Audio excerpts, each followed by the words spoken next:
Diogo Costa memberikan sedikit wawasan tentang bagaimana ia menyelamatkan penalti Christian Eriksen setelah kekalahan Portugal di Nations League dari Denmark. Pemain berusia 25 tahun itu mengobrol panjang dengan rekan setimnya di Portugal, Cristiano Ronaldo, sebelum menyelamatkan tendangan penalti Eriksen di babak pertama. Setelah kekalahan 1-0 pada hari Kamis, sang kiper mengatakan tatapan mata mantan penyerang Manchester United itu memberinya petunjuk bahwa ia akan menendang ke kanan dan benar saja Eriksen melakukannya. Ia berkata setelah pertandingan, Portugal mempelajari para pengambil penalti, dan yang terpenting baginya adalah insting penjaga gawang dan begitulah yang terjadi. Terlepas dari kepahlawanan bintang FC Porto tersebut, tim Portugalnya mengalami kekalahan di leg pertama, berkat gol kemenangan Rasmus Højlund di babak kedua. Mereka berharap dapat membalikkan defisit ini dan mencapai semifinal Nations League di laga akhir pekan. Portugal menjamu Denmark di leg kedua pertandingan perempat final Nations League ini pada Minggu malam. Masalah Portugal masih sama saat memainkan Ronaldo sebagai ujung tombak, bek lawan sudah mengantongi cara mematikannya. Sementara rekan-rekannya tidak bisa bermain lepas demi menjaga marwah sang kapten untuk bisa mencetak gol.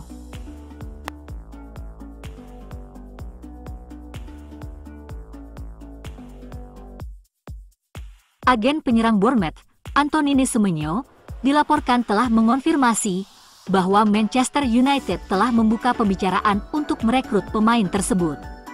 Semenyo tampil luar biasa musim ini, memainkan peran kunci dalam meningkatkan ambisi Bournemouth untuk bermain di sepak bola Eropa. Pemain asal Ghana tersebut telah mencetak 7 gol dan memberikan 4 assist dalam 28 penampilan di Liga Primer. Di semua kompetisi, ia telah mencetak 9 gol. Tidak mengherankan, penampilan Semenyo telah membuat sejumlah klub tertarik padanya. Tottenham siap menyaingi United untuk mendapatkan jasa pemain berusia 25 tahun tersebut. Sebelumnya juga diklaim bahwa United tengah bersiap untuk merekrut Semenyo. Dan kini kabar terbaru telah diberikan yang mengindikasikan bahwa Setan Merah telah menghubungi Bournemouth. Menurut Africa Vote, Semenyo merupakan salah satu prioritas United untuk bursa transfer musim panas mendatang, dan klub tersebut mulai bekerja di balik layar untuk mengamankan tanda tangannya. Menurut informasi dari agennya yang disampaikan oleh Africa Vote, Setan Merah telah memulai diskusi dengan Bournemouth.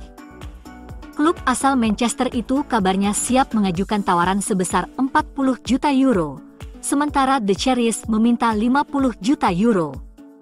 United mempertimbangkan kontrak 5 tahun dengan 1 tahun opsional. Semenyo ditargetkan dengan kemungkinan Anthony meninggalkan United. Masuknya Semenyo sebagai pengganti pemain Brasil itu masuk akal. Semenyo tidak hanya terbukti di Liga Primer dan tidak perlu waktu untuk beradaptasi, tetapi ia juga memiliki atribut yang diperlukan untuk berkembang di Old Trafford. Scott McTominay, yang meninggalkan Manchester United untuk Napoli tahun lalu, terlibat dalam insiden kontroversial selama kemenangan tandang Skotlandia 1-0 melawan Yunani di Liga Bangsa-Bangsa UEFA. Mantan bintang Manchester United itu sangat fokus ketika ia membawa Skotlandia unggul 1-0 atas Yunani. UEFA telah didesak untuk mengambil tindakan segera menyusul insiden kontroversial yang melibatkan mantan gelandang Manchester United.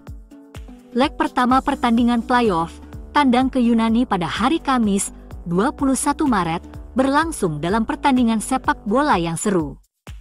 Para penggemar Tartan Army gembira meninggalkan Piraeus dengan kemenangan 1-0.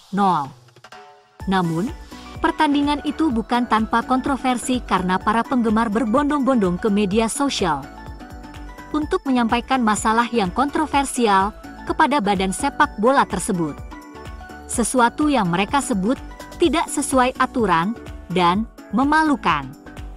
Skotlandia diberi kesempatan untuk memecah kebuntuan di akhir babak pertama setelah bek Yunani Lazaros Rota melanggar McTominay di kotak penalti. Gelandang itu, yang meninggalkan United untuk Napoli tahun lalu, melangkah maju untuk mengambil tendangan penalti dan dengan tenang menemukan bagian belakang gawang untuk memberi Skotlandia keunggulan. Penonton segera menyadari bahwa para penggemar tuan rumah telah mencoba untuk membuat pemain berusia 28 tahun itu kesal sebelum ia mengambil penalti dengan menyinari matanya dengan laser terang. Untungnya, hal itu tidak membuat pemain itu kesal, tetapi orang-orang tidak senang dengan perilakunya. Skotlandia menyambut Yunani di Hampden Park untuk pertandingan leg kedua playoff Liga Bangsa-Bangsa UEFA pada hari Minggu, 23 Maret. Butuh 2 atau 3 bursa transfer musim panas untuk mencapai tempat yang lebih baik.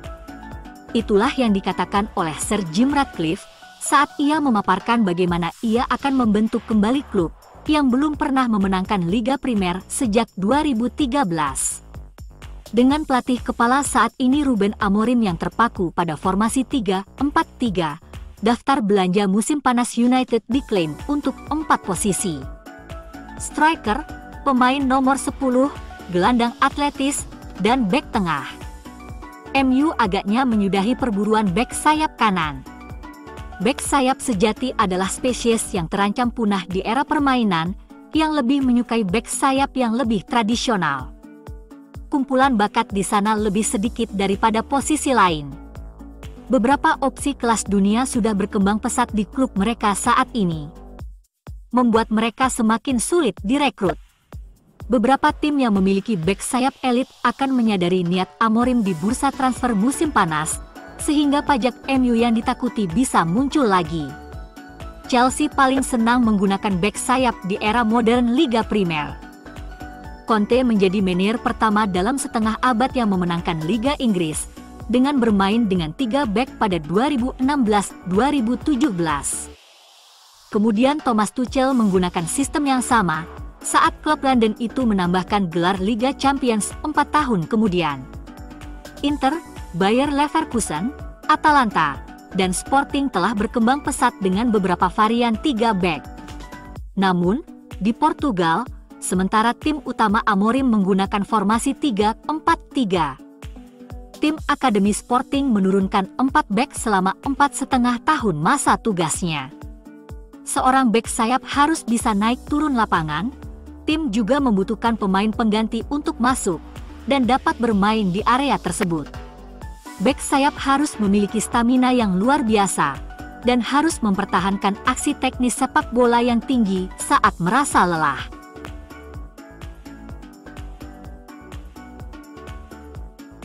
Amorim telah membagi tugas bek sayap antara Diogo Dalot dan Noussair Mazraoui selama sebagian besar masa jabatannya selama 5 bulan di United.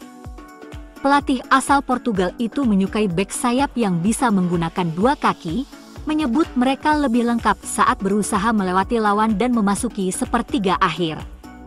Amat jadi bek sayap terbaik sebelum cedera yang mengakhiri musim pada bulan Februari. Sementara Patrick Dorgu telah menawarkan lari langsung dan keamanan defensif sejak tiba dari Lecce Italia di akhir bursa transfer musim dingin. Sprint berintensitas tinggi adalah hal terpenting bagi bek sayap, dan daftar persyaratan untuk peran tersebut dengan cepat bertambah dari sana.